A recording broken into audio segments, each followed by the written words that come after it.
This is just a quick video. I wanted to show you guys a Tinkercad tip.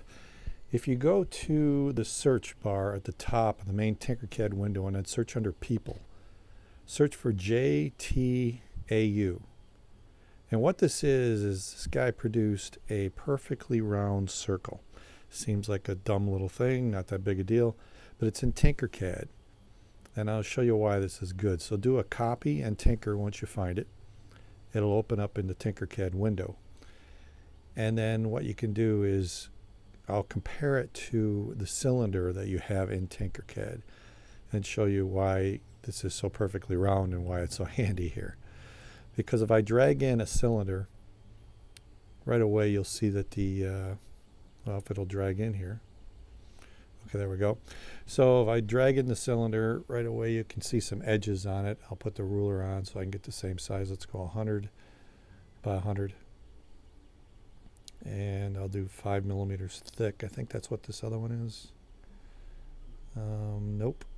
Let me check. It's 10 millimeters. So I'll adjust this to 10 millimeters.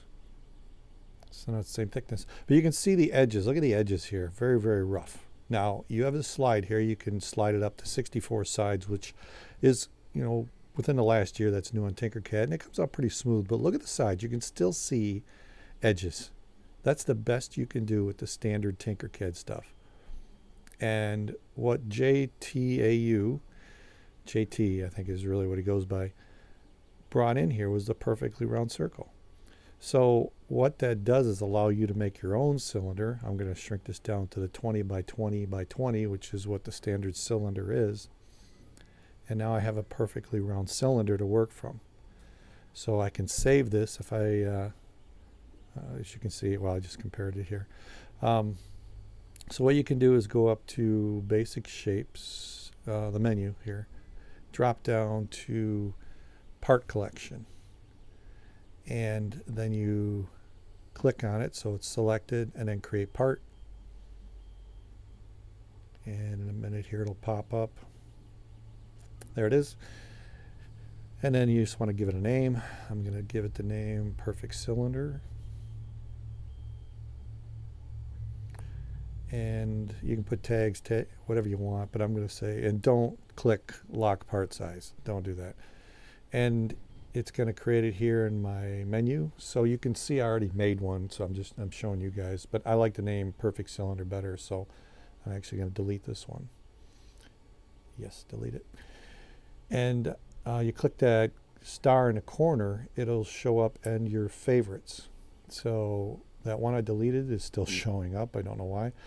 But here's the perfect cylinder I just added. So now I can drag and drop that anywhere.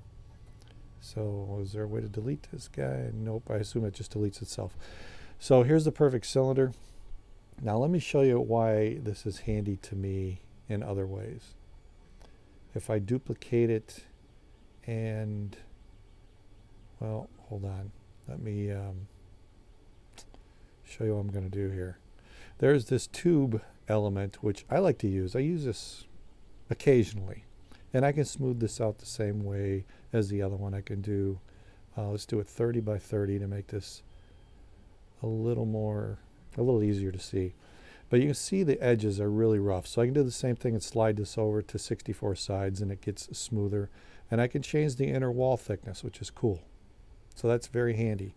But I would still sometimes like it smoother, both on the outside and on the inside.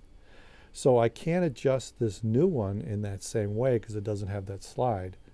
So I have to do it manually. So I'm going to reduce this down to about the same height. And let's see, let's make it 10. Okay, so they're the same.